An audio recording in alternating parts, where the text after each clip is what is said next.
Hi, everyone, and welcome to the Just Like You show. I am your host, Alexis Christine, and I am a spiritual mindset coach and Reiki master, helping women break through their limiting beliefs, rewire their brain, and manifest the life of their dreams.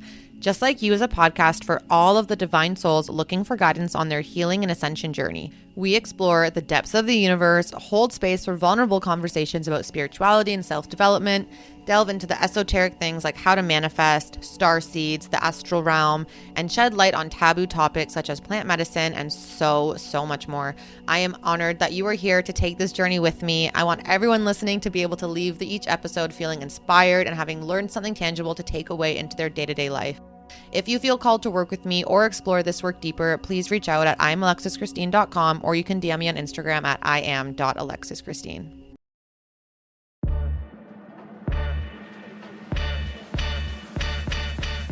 Hello, I am so grateful you're joining me today. I am your host, Dr. Vernessa Roberts.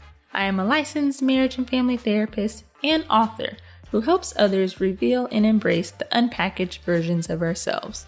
Because here, my motto is the packaged version of ourselves is not the authentic version.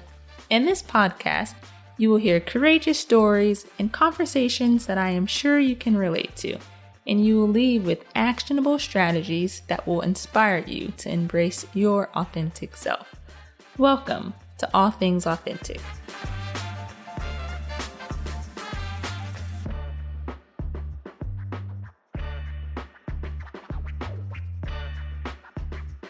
Welcome to another episode of All Things Authentic. We have an amazing topic, an amazing guest, and we are unveiling our inner child. And today I am joined by Alexis, who is a spiritual ascension guide and Reiki master, helping you heal from your unresolved trauma and ascend into a life of inner peace and freedom. She also hosts her own podcast called Just Like You, where Alexis and her guests share stories, life experiences, and dive into esoteric topics to help guide you on your awakening journey. Alexis, thanks so much for joining me today. Hi, thank you so much for having me. I'm so excited for this conversation. Yes, me too. I think there's so much work that therapists do as you do in your inner child work. So I'm excited for our listeners to really understand what this really looks like to unveil our inner child. And so if you wouldn't mind sharing a little bit more about yourself and kind of your own journey with this inner child work and how you came to do this type of work. Of course. So I am Alexis, obviously, as Vernessa just said, and I'm a spiritual ascension guide and Reiki master. And I kind of started my journey through my own spiritual awakening. So I'm from Toronto, Ontario, Canada, if you guys don't know where Toronto is. And I grew up in a suburb. Life was good, didn't have any major issues like the typical white picket fence type of childhood. But there was a few things that happened that caused me to basically repress all of my emotions. So I wasn't expressing, I was repressing them all as I grew up. And as soon as I got to university and had control over what I could eat, I just started eating all of my emotions and I gained a lot of weight. I gained 50 pounds in 3 years. And it was on that weight loss journey where I really learned how to release the emotions that were being pent up. And I realized I was holding on to them. And then through that, I learned about different ways to process and actually feel the emotions as they happen so I don't repress them. And on that, it just went from one thing to another, essentially. And every step down the journey brought me into another part of spirituality and healing. And that's how I found the inner child work. And then when I went through the inner child work and did all of that for myself, it was uncovering so many things from my childhood that I didn't even know were affecting me. And they were just living in my subconscious and affecting the way that I lived my life as an adult every single day. And as soon as I started doing the work and I started healing and reprogramming some of those beliefs and thought patterns and releasing them from my subconscious, it was like this entire weight had lifted off of my shoulders. I had such an excitement for life again that I kind of forgot was there. I was kind of just living this mundane type of energy. And I started to actually become excited to do things again. And I started looking at things in a new light, seeing people in my life who I had held anger and resentment towards in a different light and just accepting them and letting go of that heaviness. And it completely changed my life. Completely. It was the best thing that I've ever done. Wow, wow. Yeah, it's amazing the weight that we can carry day to day and not even knowing it until you do have these moments like you had of being able to release that.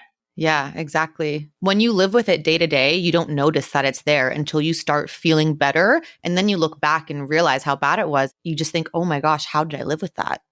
It's crazy. Yeah. And so, what is this concept of inner child work? So, what does it actually look like? What does it mean to even partake in that process? So it's basically looking back through your life, being super, super vulnerable with yourself, super open, digging really deep into your childhood and looking at where your needs weren't being met, where you felt you couldn't be yourself, where you felt you had to hold back, or you were scolded or yelled at or in trouble for expressing certain sides of yourself, or if you needed something in certain moments and weren't able to be given that through your parents or your caretakers, those moments, how they affect you now. So a lot of people, for example, will have an abandonment wound of like a parent who left, or even something where if you were mad or angry, you got sent to your room and your parents or caregivers didn't actually help you through that moment and handle it, and you were just left to your own devices. That can also be seen as an abandonment wound. And as an adult, that shows up as whenever you have a problem, you run away, you isolate, you cut people off, and you just deal with it on your own. So it's little things like that that you may not actually think affect you in your day-to-day life as an adult. It's really going back, figuring out where those trigger points were. And just, again, it's being very open and vulnerable with yourself, because a lot of times those are held in our subconscious because we don't want to look back and see that. We don't want to re-feel that pain. And the only way that you can work through that and move on so you don't have these tendencies anymore, you don't have these things holding you back, is acknowledging and accepting that those parts of your life and of yourself are there and that you were affected by them. And that you have to recognize any resentment you may hold towards those people or any feelings of anger and just let it go. Let it go towards the people that caused you those pain points. And there's different ways to do this through journaling, through meditation, neural reprogramming. I went down with releasing all the oppressed emotions. And there's also things like breath work that can help get the emotions out, and somatic healing as well. So, say someone doesn't initially have therapists to help do that work, or even someone like you who does that amazing work. What do you think is the kind of precursor? Like, how does someone know that, okay, maybe I do have these trigger points that I need to work through? Maybe I did have some unmet needs at that time. Maybe I am struggling with this abandonment you mentioned. If someone doesn't have someone maybe like us to help guide them through that, how do you think individuals know? And maybe how did you know that, okay, this is some work I need to do? Well, everyone has this for sure. No one's childhood was perfect, quote unquote. And our parents or caregivers could only parent us the way that they knew how. And with all of their trauma and their wounds and everything that they're holding on to, like the best way they could, given what they were given, kind of thing. So there's definitely aspects for everyone to work on for sure. But I actually did it on my own. So I didn't have anyone to help me through it. I was just seeing inner child work pop up in some of the things I was researching and seeing. And I started with journaling. So I would look up, like I would literally Google inner child journaling questions, and I would take them and I would just start and I would journal on it. And journaling was really hard for me because as someone who repressed all of my emotions, digging into my subconscious was difficult because I don't want to go there. Like I actively repressed that part of it, right? So it was a little bit more difficult. Sometimes I would have to sit and meditate on the question and see what would come up.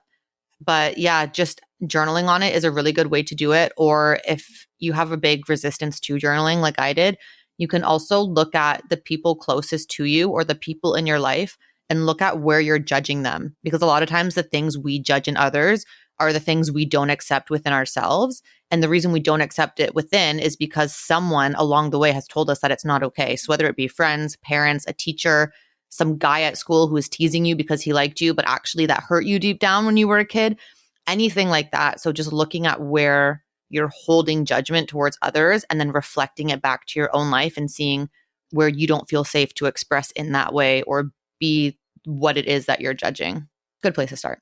Yeah, no, that's good. And I like that. I like how you kind of normalize and validated that this is probably something we all have. Like no one's really immune to it. It will look differently for Mhm. everyone. But I like that piece because a lot of us will minimize things that we maybe went through in childhood of like, oh, that's nothing. It wasn't too bad. Or a lot of us maybe had really great childhood, but like you said, parents can't fulfill every need we have.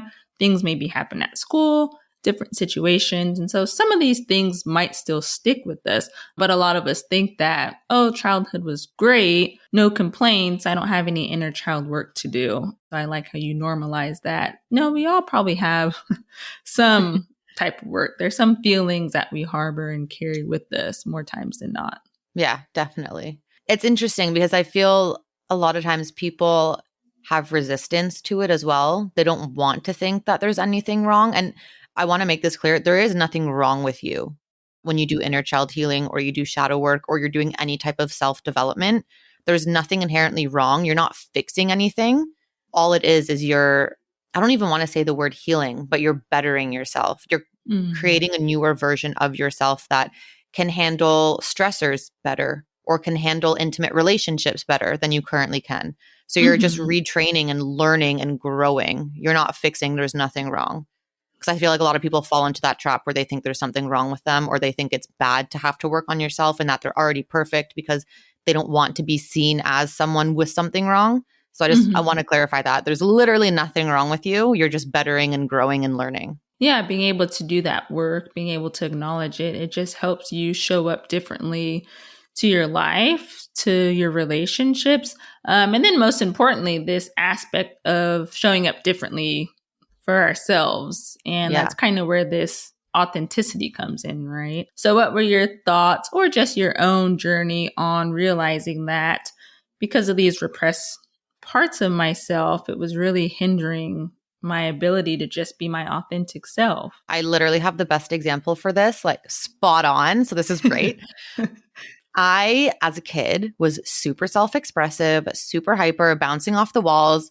I was always the one that was super chatty in class. My parents were always telling me to calm down, to sit down, just those rambunctious kids. Mhm. And I was very self expressive. So when I was pretty young, but it was all just for fun, I want to say grade 5 or 6, I was already experimenting with different color eyeshadows and metallic mascaras and, just expressing through makeup. And it was fun for me. And I would do my hair different ways. I would cut it and dye it and, just play around. And in grade 6, one of the teachers that I had in front of my entire class was yelling at me for wearing makeup and wearing like a baseball cap. But to be fair, I shouldn't have been wearing a cap in school. That wasn't allowed, but I was doing it anyways. But she scolded at me in front of the class. I still to this day have the words in my head of take off the hat, take off the makeup, sit down and be a kid. And that was so embarrassing that she had done that to me in front of the entire class. And from that moment on, I didn't realize this until I dove into my inner child work that moment, I did not feel safe to express myself as myself anymore.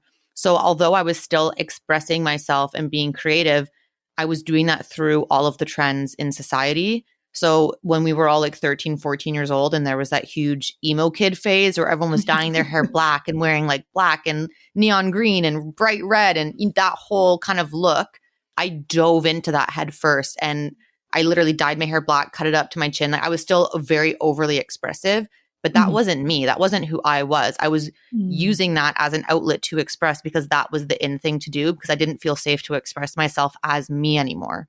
And Mhm. Mhm. through the inner child work and through healing, I realized that that was the pivotal moment where I didn't feel safe to be myself. And since then, I've been able to reprogram that in my brain and slowly start expressing myself as my authentic being. So I found that I literally don't care about fashion anymore in terms of what society thinks looks good.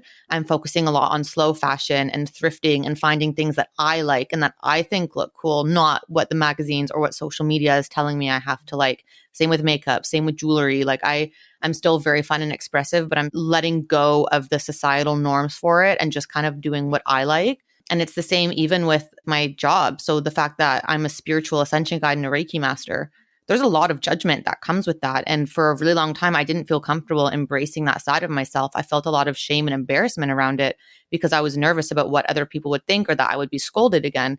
And it was through this work I've been able to really embrace that side of myself and just call myself a spiritual guide, a Reiki master, and not feel scared to do so. It's huge. Hmm. Yeah, so many thoughts coming to mind. But I mean, and I can talk about this for days, and so don't want to get too far on a tangent. But yeah, these societal expectations, huge, right? That was a Yeah. lot of my research that I did, and a lot of work I still do now. I mean, it's like us breaking free from these societal expectations and norms.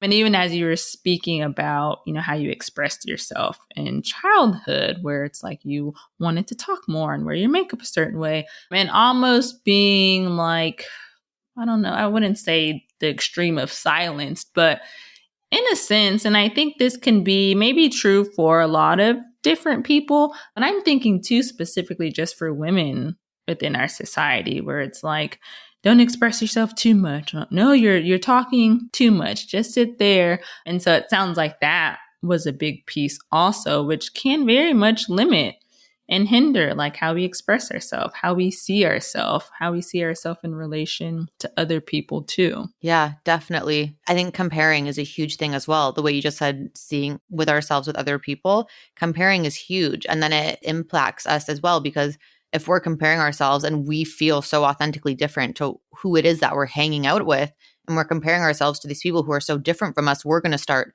changing ourselves and like not liking parts of ourselves and shaming parts of ourselves that are different to what we're comparing to. So that's huge. And I would assume it's been a continuous journey for you. And you mentioned the feeling of shame that would come up a lot for you.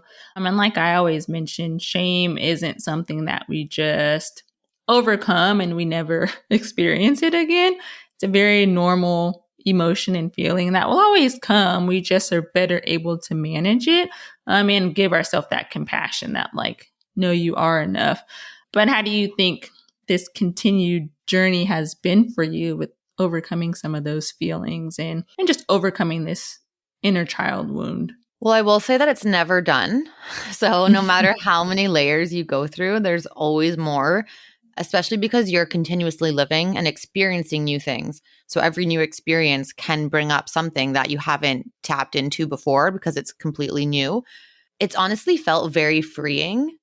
And the more that I go along this journey, the better my relationships have been. I used to have some strained family relationships because of expectations that I was putting on them and expecting them to be for me. And when I went through the inner child healing, that's when I learned that everyone has their own traumas. They're doing the best they can with the tools and the resources they have and with their level of awareness. And I was able to drop all the resentment, all the anger, and just accept them for who they are and accept that they're not going to be what I need them to be, but that's okay. And I can still love them as is and work to form a relationship with them as they are. It doesn't need to be the societal expectation of what that relationship should look like. It just has to work for us. So that's something that's been really helpful, and that through this journey, I've been constantly developing. And I find allowing myself to be myself has actually brung in a lot more aligned friendships and relationships into my life with people who make me feel comfortable to be myself and who allow me to feel seen and not judged. So it's been an adventure. It definitely hasn't been easy. It's hard work. It definitely takes some time to be vulnerable, and it's definitely emotional because it'll bring up things from the past, but it's definitely worth it. It's been a great, amazing journey. Difficult journey. Like you said, it's not easy, a Yeah. vulnerable journey too. I like what you just stated about the family piece. And so rewinding a little bit back to that, because I think that'll be important, because I think that's something a lot of us struggle with too, is think how you stated was the expectations that we have for others. Sometimes those expectations can't be met or just won't be met. But maybe we harbor some like feelings, resentment about it. So it sounds like a piece of your healing was being able to release those expectations. Is there more you can share on that that might resonate with some of the listeners? Yeah, I can go a little bit deeper into detail. So the person that I had this stressed relationship with was my mom, Mhm. and I never really understood why until I did the inner child healing. I was always trying to figure out why I felt anger and resentment to her. And there were some things that she did as I was older that I can pinpoint it to. But I think it was stemming deeper than that. So when I was looking at it in that way, it wasn't really aligning. And through the inner child work, what I realized was that I never really felt that motherly connection from her. There was no nurturing. I got all of that from my dad, essentially. My dad would be the one to play with us and do the fun things with us and be that kind of fatherly figure. Whereas my mom, she was always there for us. She was always providing our meals. She would take us to and from school. If we ever had issues with friends or with teachers, like she would go to bat for us. But there wasn't a lot of nurturing there. Everything we did was shopping or lunches, like very surface level. And through the journey, was when I realized that she was doing the best she could, again, with the tools that she had. So her growing up, she was lived in a very cold household. My grandparents had come from the war. They were super traumatized from that. Obviously, being in prison camps, my Mhm. grandpa lost both of his parents. Like there was a lot of emotional turbulence there. And they weren't able to give my mom and that family a very nurturing household to grow up in.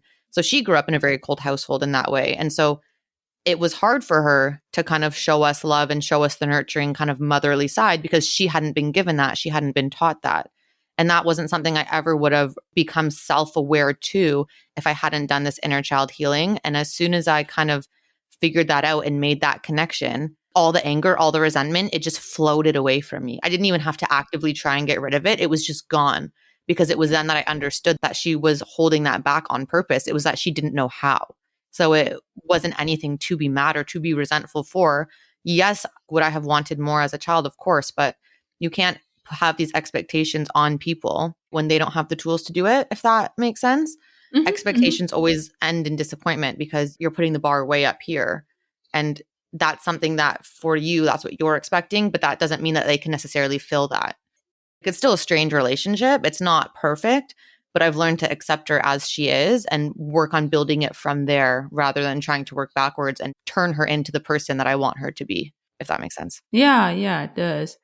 And yeah, with that own healing that you partook in for that, and that helped release some of that anger, resentment, Mm. did that transform into you being able to have like a conversation with her about these things, or was it just your own individual work that was healing in itself? Yeah, it was just for me. I honestly didn't think talking to her about it would do any good because I think the way that she is, it just would have hurt her to know that she wasn't able to give me those things. So I think it probably would have done more harm than good.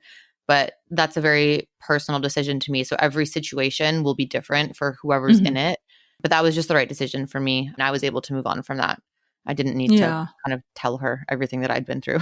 Yeah. Yeah, I like that because, like you said, it can be different for everyone. Some people do want to have these conversations with whoever this individual is in their life. But I think realizing too, and I kind of share with clients a lot who are holding a lot of resentment, anger in, and they're almost waiting for the other person to take action when they can release this anger and resentment, right? If they would just Mhm. apologize, if they would just acknowledge these things, those things would be really nice if that person could do. But you might never get that. And so then you're just going to live the rest of your life with this anger and resentment. That's heavy. It is. And it's not doing anything to anyone except yourself. They don't care if you're living with the anger and resentment. That's affecting you. And when you're holding that in, these emotions are stuck in our body. And if we can't let them out, then they start manifesting in different ways because the energy is looking for somewhere to go. So it can come out as headaches, it can come out as autoimmune diseases, it can come out as back pain or like a physical injury. There's so many different Hmm. ways that it can try to exit your body. So at the end of the day, you're only hurting yourself. Yeah. And so I know when we had previously spoken, you touched on shadow work Hmm. that you do. And so I've been interested to hear more about that and for you to share that with some of the listeners too. And so, do you want to kind of touch on what shadow work is, what it looks like, what it does? Yeah. So, to be honest, for me, inner child work and shadow work go hand in hand because when you're looking at shadow work or your quote unquote shadow, those are the Mm. parts of yourself that you've held back and that you've repressed.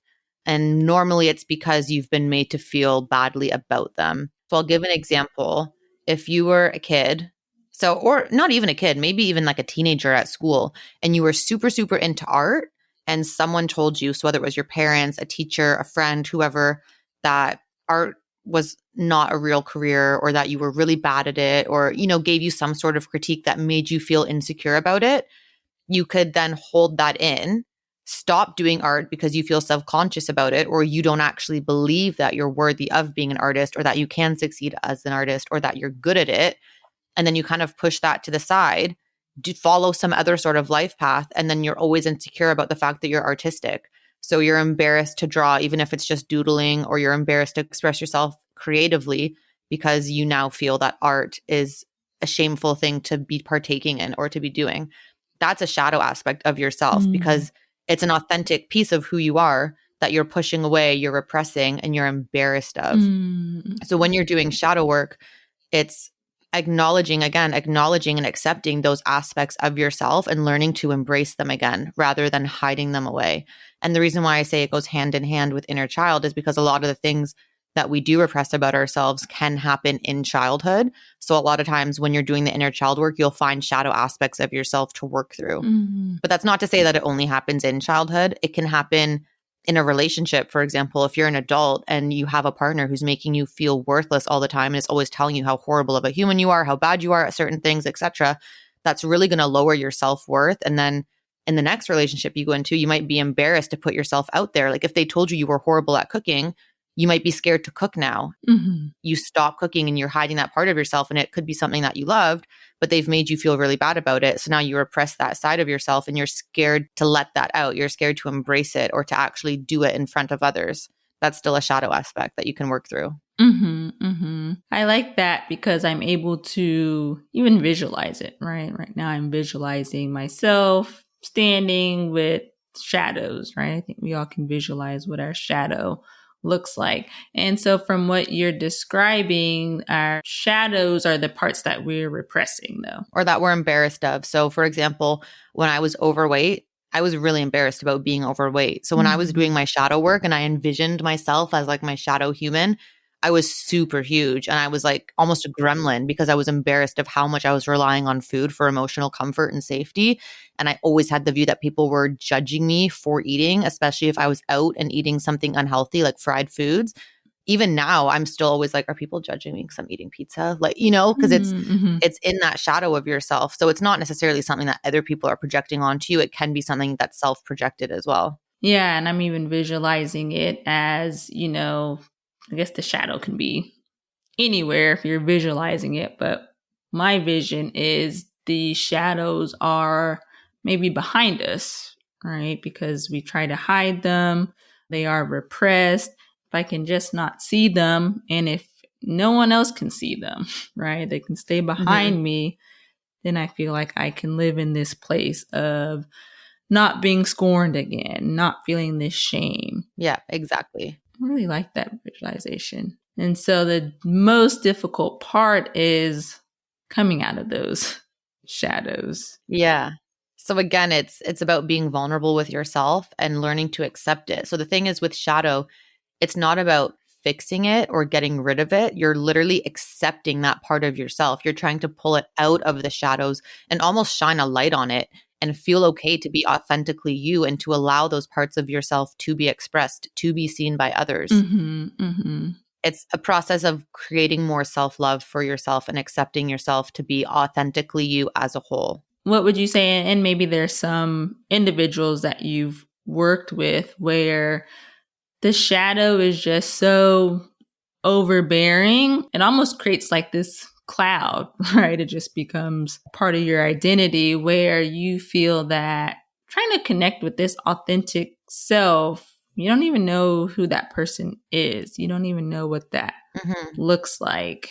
Have you had any clients or have you done any work that kind of resembles that, where it's a disconnect with the authentic self? Yeah, for sure. It happens a lot more frequently than you would think, where I say, go back, get in touch with your inner child, get in touch with yourself again and let your authenticity shine. And they say, how do I do that? Mm-hmm. They literally have no idea, because not only do we have all of the conditioning from when we're raised, but there's also all of the societal conditioning telling us what success looks like, what pretty looks like, what we're supposed to be interested in. And it just comes at us from so many angles that people don't even know what it is they want anymore Mm-hmm. or what feels right to them. So even something as little as being in a corporate world and climbing the corporate ladder is what's seen as success. But so many people get to the top and they're not happy because it's not authentically what they want. They have no time freedom. They make a lot of money, but they have absolutely no time to spend with their family. They could be on the road all the time, or they just don't feel fulfilled. They thought that was what was going to make them happy, and they just feel empty inside. Mm-hmm. And it's because that's not truly authentic to them. That's not what they feel happiness or success is. So I always say, one of the best things you can do is spend time by yourself. And when I say by yourself, I mean no electronics, don't sit there scrolling, don't have a book to read. Literally go on a walk with no headphones. Put your phone on do not disturb and just let your brain run. See what thoughts come up, see where the insecurities are, see where the feelings of discomfort are, and take those and journal on them and figure out why. And then look back at your childhood. This is a second thing. Look back at your childhood and see what it is you actually enjoyed doing in your childhood, and then start doing them again. Because as adults, we don't do anything really from our childhood anymore. And as a kid, you're not as conditioned yet. You're very authentic to who you are. Mm-hmm. And so if you go back and start doing those activities, you'll start to reconnect back to yourself. Some of them you might hate, like some of them you may have naturally grown out of, and then great, bin it. You don't have to do it again. Push that to the side. But anything that you do enjoy, start integrating back into your life. Go once a week, go twice a week. For me, I started bouldering, rock climbing. That was something I did as a kid. And I started doing it again a few years ago, and I absolutely love it. I'm not great at it. I'm probably like a mid-level, maybe like low to mid-level. But something that gets me completely present in the moment. It challenges me. I find it super exciting. I've created community with it, and it's something that's super authentic to me and something that I enjoy. And that was something that I did in my childhood. Like I never even thought to do that as an adult.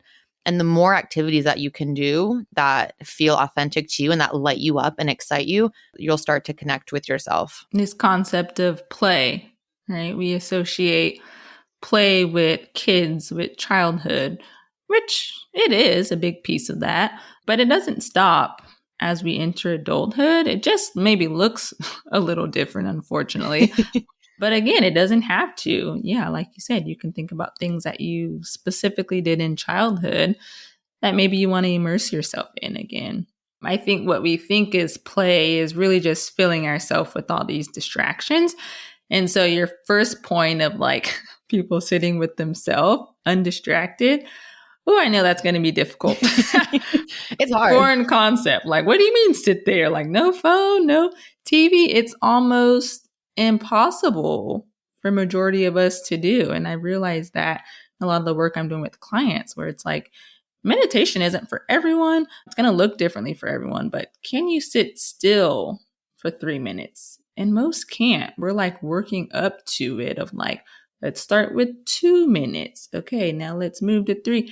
And sometimes even 3 minutes of stillness is like really difficult for individuals. I sometimes say, like, if you have to lay on your bed and stare at the ceiling, do it. Yeah. It doesn't have to be hard to figure out what to do on your own. Just literally lay there. But I really like what you said about that meditation will look different to everyone, because I have had clients say that. They say, I can't sit still and I can't meditate. I can't clear my mind. What should I do? And I remind them that meditation is not just sitting with your eyes shut. There's different ways to meditate. And what meditation is the act of being present. Mm-hmm. So if you find it very difficult to sit and quote unquote clear your mind, go for a walk without any distractions. Don't listen to headphones. Don't have your phone. Just walk, because that in itself is an active meditation. You're bringing yourself to the present moment. You're listening to the sounds around you. You're looking at the animals, whatever, squirrels, birds, etc. You're bringing yourself back into that present with nothing to distract you. And what meditation actually is, you're not trying to clear your thoughts away. What it is you're trying to acknowledge them as they pass and let them continue instead of feeding into them. So the way that clouds just kind of like fly by in the sky, you just want to look at them and be like, oh, hey, here's a thought. Cool. nice to see ya, and then let it go. Mm-hmm. So it's Mm-hmm. not that your brain's going to be empty. It's that you're not actively engaging with the thoughts that are coming up. And being intentional with those thoughts. And yeah, like how you said with the walk too, I always would use as an example, like I could be, and I've tried to become more intentional with just like walking, one, because people are driving interestingly these days. And so you need to be alert of where you're Yeah. walking. It's getting really crazy out there. But, I would always joke, like, we're so distracted on our phones when we're walking. I'm like, I can walk by a unicorn and not even know it because we're like Yeah. not even paying attention to the nature around us, the buildings around us, things that we maybe pass each day if we were just present and in those moments. But we're so much on autopilot and so much just a distraction. A lot of things are a distraction. Yeah. The world is filled with them Mm-hmm. Mm-hmm. purposely, I Mm-hmm. believe. No, definitely, So, definitely. yeah.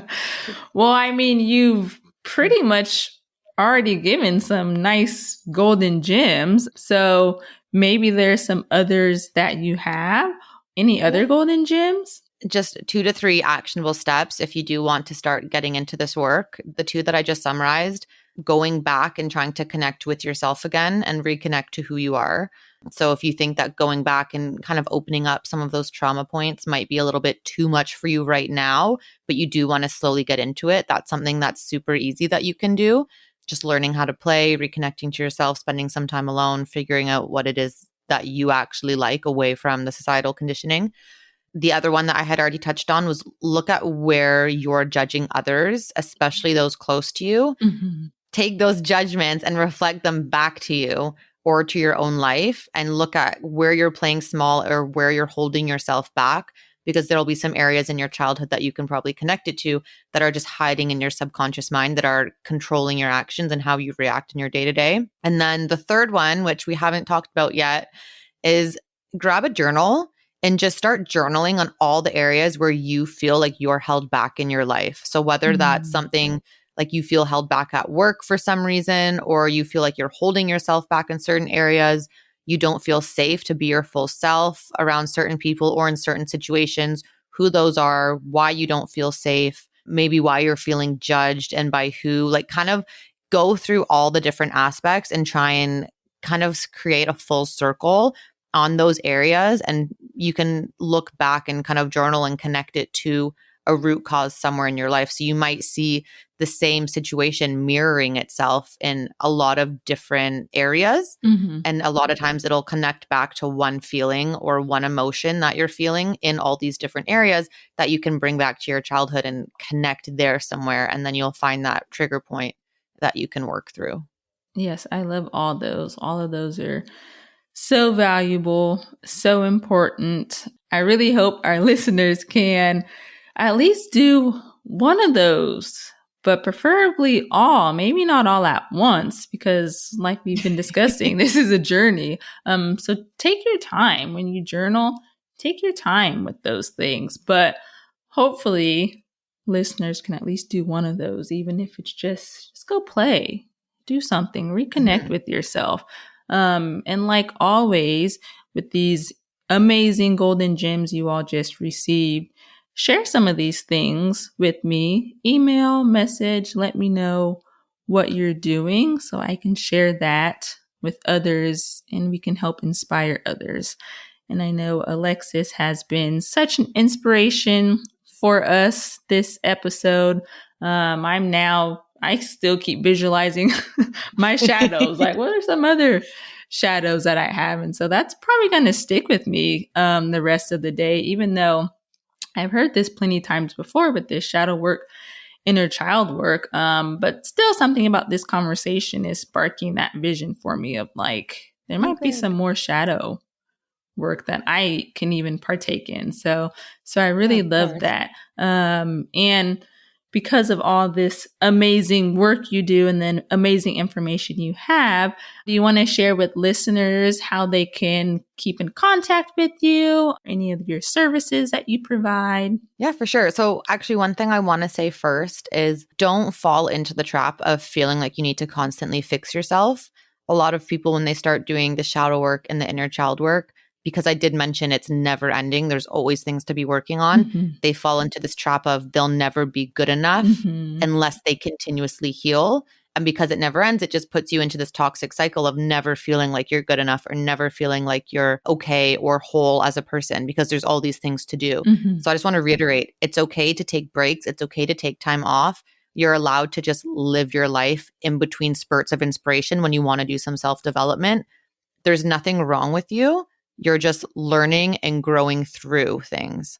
So if you want to stop and never do this again, that's totally fine. You're still perfect as a human. You're still whole and enough as you are. So I just wanted to kind of give that disclaimer, because a lot of people I find fall into that trap of feeling like they constantly need to do the work.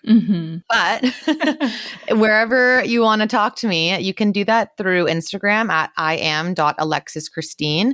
I'm also on TikTok at the same handle. And then if you're interested in my podcast, it can be found on all platforms at Just Like You, or on Instagram at the Just Like You Show. Amazing. And yes, I like the disclaimer you gave. I'll see that a lot too, where it's like there's this destination we're trying to reach, and until we reach it, I'm not worthy, I'm not enough. Where really there's no destination, it's just a journey, and you are worthy and enough each and every day of that journey. The days that you want to sit and do some of these things, and the day when you said, oh, forget it, right? Like, we're still worthy throughout this journey. So yes, thank you for that disclaimer and that reminder. And I hope listeners can connect with you.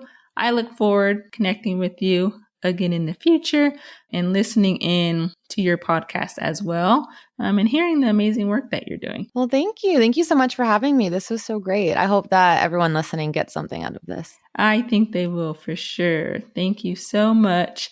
And this has been another episode of All Things Authentic. And like always, I cannot wait to chat with you all again. Thanks so much for sharing your valuable time with me today. I hope this episode was helpful for you.